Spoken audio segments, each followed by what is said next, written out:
One day cake orders பார்த்துருவோமா? இது ஒரு 2 டேஸ் முன்னாடி உள்ள வீடியோ தான்.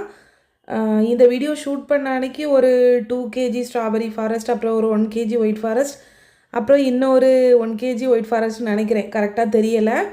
வருஷ கணக்கில் பேக்கிங் பண்ணியிருந்தாலுமே சரி தான், ஒரு சின்ன மிஸ்டேக்கில் நம்மளுக்கு வந்துட்டு ஒரு டைம் பேக் பண்ணக்கூடிய மொத்த கேக்குமே ஃப்ளாப் ஆகும். அது மாதிரி தான் எனக்குமே அன்றைக்கி நடந்துச்சு.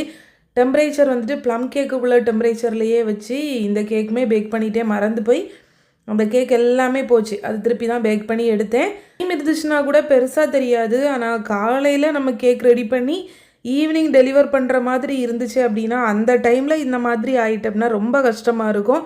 இருந்தாலும் வேறு வழியே இல்லை. டென்ஷன் ஆகாமல் பொறுமையாக செஞ்சு முடிச்சு தான் ஆகணும்.